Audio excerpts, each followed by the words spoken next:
Welcome to the Radical Innovators series powered by Ronstadt. In each episode, we will bring to you bold and insightful conversations with top HR leaders from major global organizations to inspire the talent leaders of tomorrow. Join our journey as we explore how these trailblazers are shaping the future of work, driving innovation, improving the lives of their people, and creating radical shifts in HR and talent strategy. I'm Frank Congiu, EVP of Human Capital Strategy and Executive Partnerships at Ronstadt Enterprise. And in each episode, I sit down with industry leaders who are redefining the world of talent and business. Today, I'm joined by Lucien Alziari, Chief Human Resources Officer at Prudential. With extensive experience leading global HR functions, Lucien has played a critical role in shaping workforce strategies that drive business success. Throughout his career, he has been at the forefront of transforming HR from a support function into a strategic powerhouse. In this conversation, we'll discuss Lucien's journey as a leader, his approach to workforce design, and how HR can align more closely with business goals. We'll also explore what it takes to develop the next generation of HR leaders and the evolving role of talent in an ever-changing business landscape. Let's dive in. All right. Well, thank you for joining us here today on the podcast. Today, I'm excited to have Lucien with us. Lucien and I had a chance to meet each other several years ago at a CHRO dinner. And more recently, and I didn't share this with you, but on a call Friday, I was talking with someone who's renowned as a top global CHRO. And they made the comment of saying, Lucien, Donna Morris, Peter Fasolo, Kevin Cox. And I said, well, where are you going with this? He said, these are the greatest CHROs that actually know how to run a business and be a CHRO and run a business, not just tied to the HR space. So your name has come up in some great lists, in addition to being recognized earlier this year as one of the top CHROs. So thank you for spending some time with me this afternoon. Lovely to be with you. Thank you for those kind words. I'll put them in my defense file. Be sure to do that. So one of the things that we really like to do on the podcast here is give people an opportunity to know who you are as a person outside of your corporate role. And everybody knows you're the CHRO of Prudential and have had some other big CHRO jobs along the way. But through the lens of just a quick check-in, and we can try one. We'll use energy check. So 0 to 5. Where's your energy today, and what's draining it? I'm at about 4.9 today. Wow. So I'm high energy because I'm coming off a big kind of professional milestone, having announced the CEO succession at Prudential, which has been the last 18 months of my life, and I'm very, very happy with how it's gone. Nice, congrats. So, as someone who's had three big jobs and 3 big CHRO jobs, and certainly others along the way, I think oftentimes people see you where you are today and don't really have a good sense for what it took to get there. So sometimes we can only connect the dots, even personally, as we look backwards. Yeah. Curious if there's a pivotal moment that you'd share, either maybe 1 or 2 in your career or your life, that's helped be the catalyst for your growth and got you to where you are today. Yeah, I think you're right, Frank. You don't know they're pivotal at that moment. Kind of history is written after the fact. And there have been several, but a couple very early on.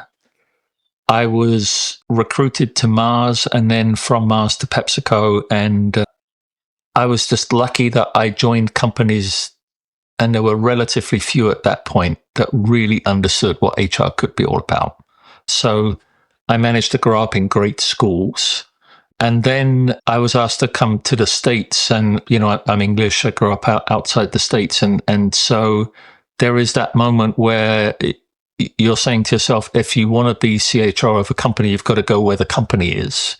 And that was sort of surrounded by a number of international experiences that I never thought I would have, ever. And so I've ended up living in 5 different countries and visiting sort of 85, 90, and it's been like one of the joys of my life. And if you'd have said to the Lucien of the sort of early 20s that would be my career journey, I just would not have believed a word of it. And then, I've had my share of successes and a couple of bumps along the way. I was lucky that my biggest bumps were very early in my life, in my career, and I managed to learn from those. And it's kind of better to get those out of the way quickly. Are any of those bumps ones that you want to take out of the file and share, or are those bumps that we want to just keep in that file? Yeah. So in my very first job, I was an operations manager, and it was quite a technical component to the role. There was a piece of the way of doing business that I knew I didn't understand.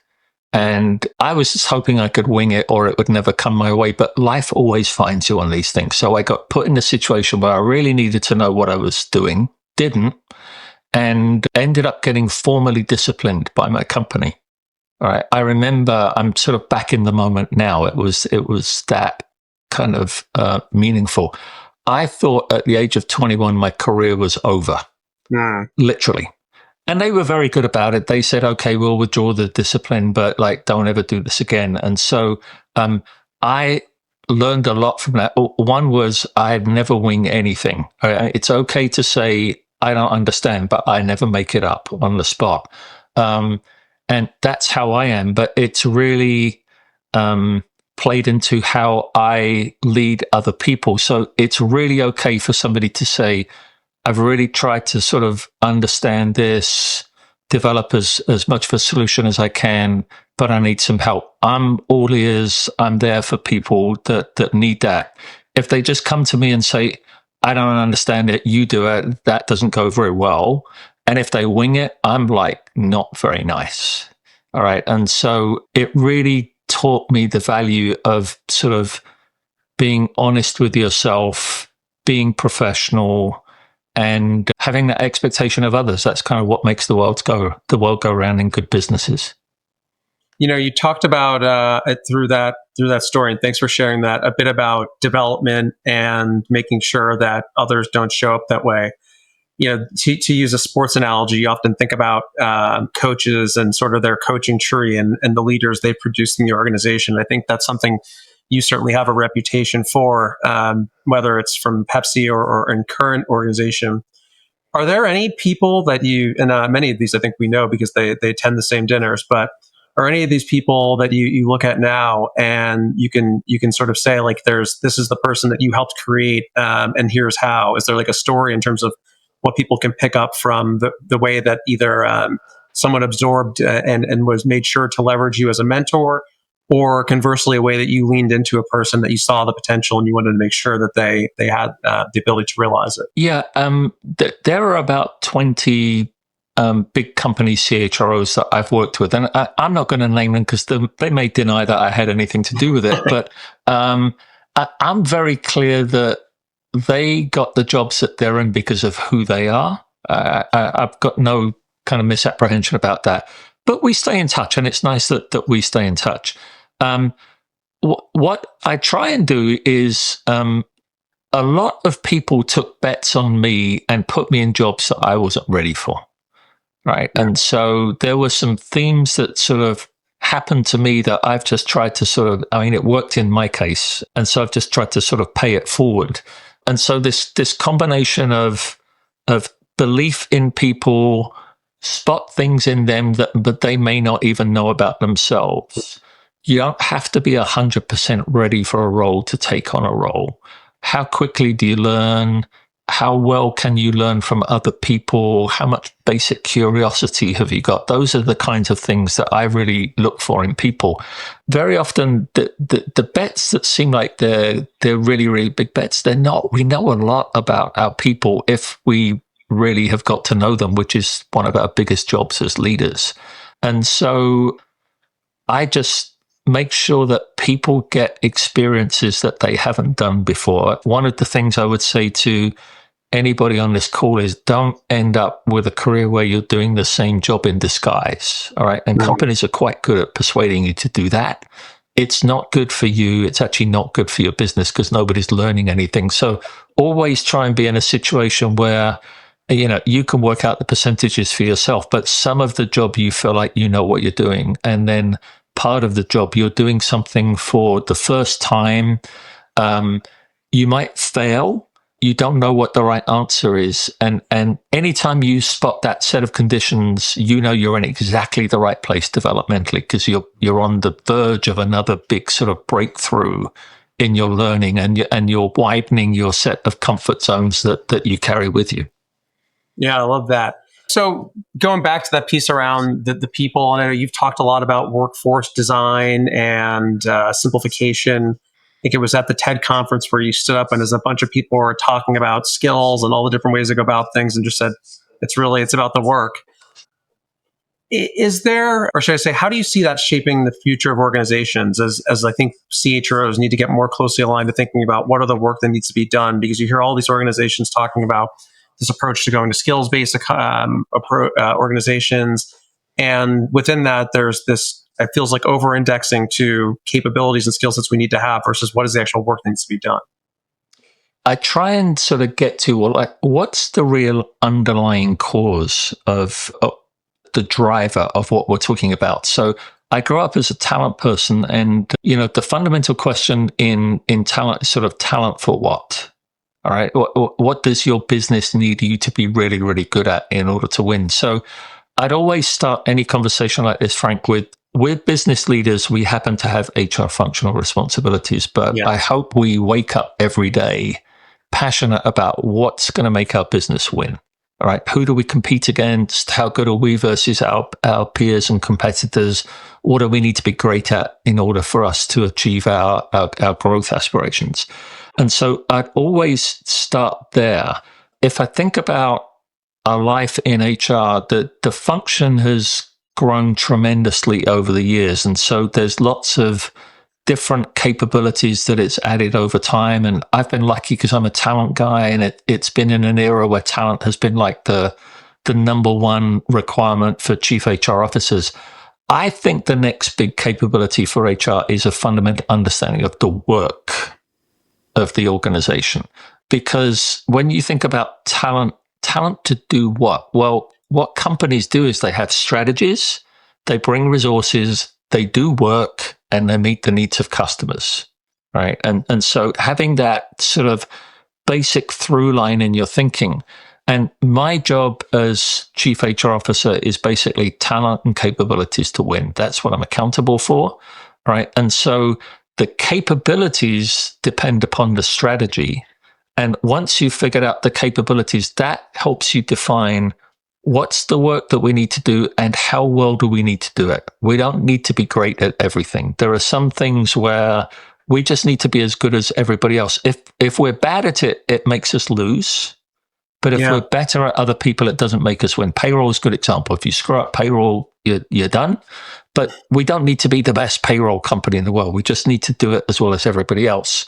There are many places in our business where good is good enough. I really learned this from John Boudreau in my first CHRO role. All right, companies have this tendency to want to be great at everything. You can't be. You have to be choiceful. So what are the elements of the business where good is good enough? And then in any business, I think there are 2 or 3 areas where you've just got to be better than everybody else because that's your source of competitive advantage. And so once you've figured that out, you can then say, well, okay, what's the work that drives our ability to differentiate? And at that, we need to be world-class. In order to do world-class work, you're probably going to have world-class talent, right? And when you look at how the company is investing its various resources across the mix, the capital, the operating expenses, the talent investments, the technology investments, they should all be pointing towards the most important areas of competitiveness for your business. So I think you can sort of work this both ways. You can go strategy to capabilities to talent and critical roles. But actually, you can go from critical roles to your definition of talent. You should be able to guess what the strategy is based upon your talent choices. All right. So this is an alignment exercise that takes, highfalutin strategy right down to here's how we're going to execute this to win in a very consistent kind of programmatic way. So in that sense, what advice would you give to HR leaders to make sure their initiatives are more closely aligned to the business strategies? Because I think to your point, one would be more simply they need to have a narrow focus, and 2, accept that good in many areas are key. Those are probably 2 of the things. Anything else you'd add to that?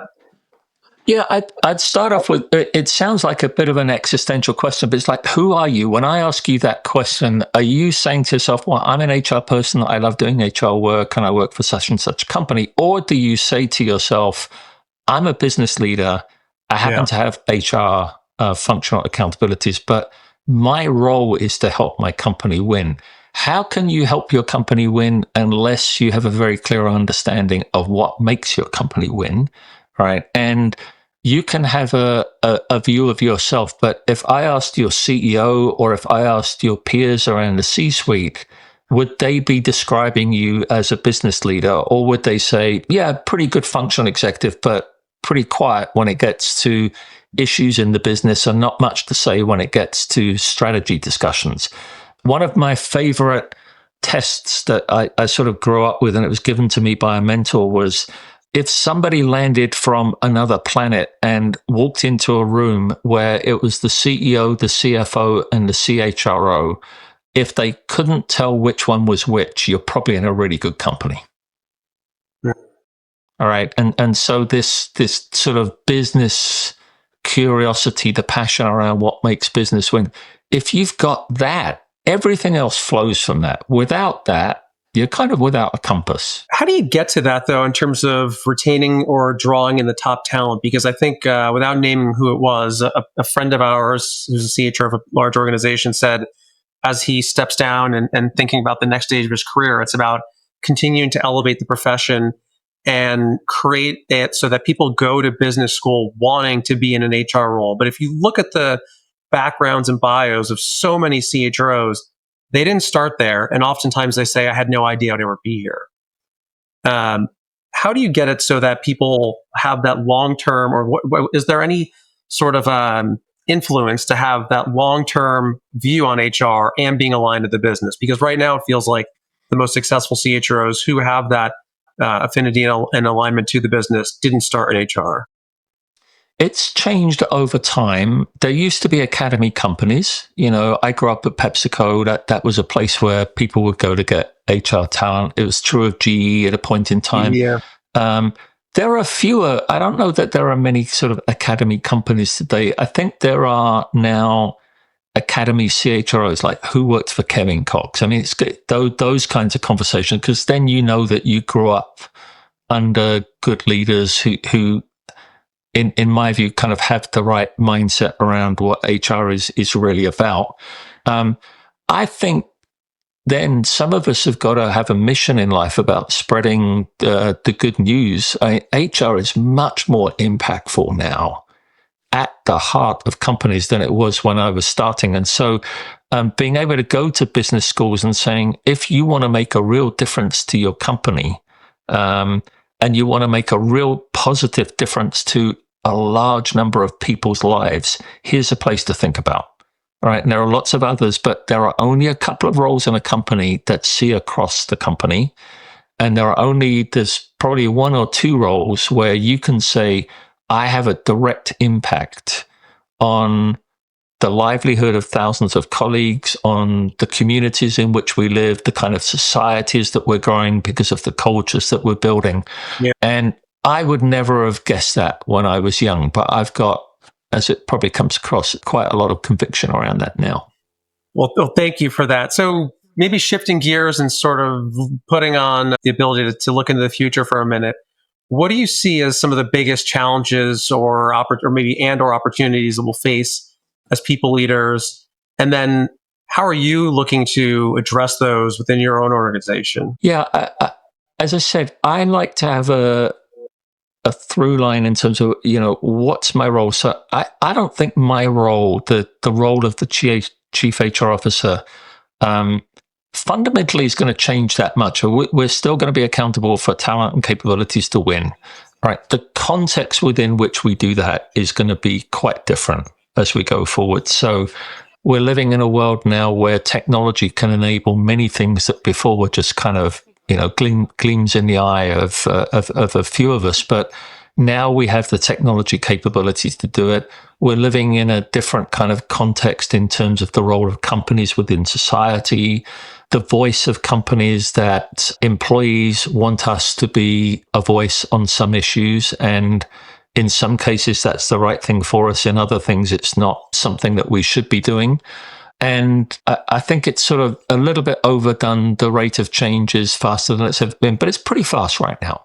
Right. And so if you go back to your question, Frank, are there particular domain skills that we need to have? Sure, there are, but the half-life of those is going to be about 3 years because of the rate of change. And so if you come back to, well, then what's really going to make you successful in a sustainable way, it's going to be this combination of stay very close to what's the future of your business, because that's always your reference point.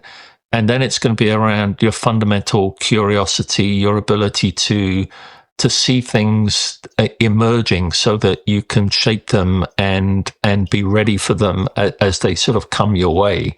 And then just the ability to be adaptable and agile and all that good stuff. And that's why, I'm not worried about what AI is going to do to our world. It's going to help us, not hurt us, but it's another resource to us in solving the problems that are going to help our companies win. And if you keep that as your focus, you're probably not going to stray too far.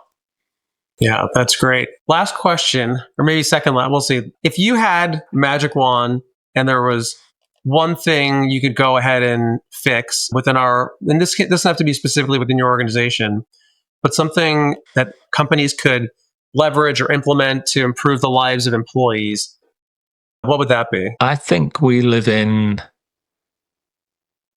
pretty charged times in terms of the societies, the politics, whatever. So I have a view that companies can either be the amplifier of all the noise that's happening in the world at large, or we can be an island of calm for employees. And so this is very much an aspiration. I hope I know my company, we're trying to be that. We can always be better at it. But by island of calm, I mean, it's a place where you can come to do your work and you're going to be fundamentally respected. You're going to be invested in. If you contribute, you're going to be rewarded appropriately. You're going to grow. You're going to be able to raise the kind of family that you want to have, contribute to society. So institutions are losing credibility right now. People are placing a lot of emphasis on business as an institution. And I think good businesses they've always been a force for good, but they're so important in the world that we live in. And I think, business can be a real kind of force multiplier for the things that actually we all value as human beings. So are there any specific things that Prudential is doing that you want to share where that's specifically impacting the life of your employees? Because you talked about this idea of being a place where people will come and they can be confident that they'll be treated with respect. This idea of that they'll be invested in. Is there one thing you'd say, this is something we're really proud of, we're investing in employees and they're telling us this is something that's meaningful to them, whether personally or professionally? Yeah, I don't think we're unique in this, and I know many others that you'll talk to. My guess is there's a similar kind of narrative, but we're all hopefully, and at Prudential, we are trying to combine what is going to make us the best company for customers to do business with. We always need to remember there are customers out there, right? And that's why we come to work, is to meet their needs. But in the meeting of customers' needs, the best way to do that is to treat people really well and this is an important man, to expect the best of them. So I feel like we've kind of reoriented the deal at Prudential, that Prudential's always been a great company to work for. All right. Ours is a company of high hopes and high expectations. We make no apologies for that. The better that we get at that, the more that we can invest in people and the bigger the difference they can make. And that kind of virtuous cycle really kicks in. And that's what I think separates great companies from everybody else. Yeah, phenomenal. Well, hey, thank you for, this has been a great conversation, and really appreciate not only you spending this time with me here, but the fact that I think we've had maybe 3, 4, or 5 dinners together this year, and certainly hope to do that again next year. No, always good to spend time with you. I appreciate the invitation. Thank you. Thanks, Lucien. What a fantastic conversation with Lucien today. I truly enjoyed diving into his insights on transforming HR into a strategic function, the importance of aligning workforce strategy with business objectives, and how leadership plays a pivotal role in shaping the future of work. Lucien's perspective on developing the next generation of HR leaders is something every executive should take note of. The key takeaway from our discussion is the critical role of HR in driving business success. As Lucien highlighted, HR is no longer just about policies and processes. It's about influencing strategy, fostering innovation, and creating a workplace where people and businesses thrive. I hope you found today's conversation as insightful as I did, and be sure to join us on our next episode, where I'll be speaking with Michael Fricaro, Chief Human Resources Officer at MasterCard. We'll be discussing how HR can drive culture, innovation, and business transformation on a global scale. You won't want to miss it. Thanks for listening, and I look forward to having you with us again soon on the Radical Innovators series. Human Forward. Randstad.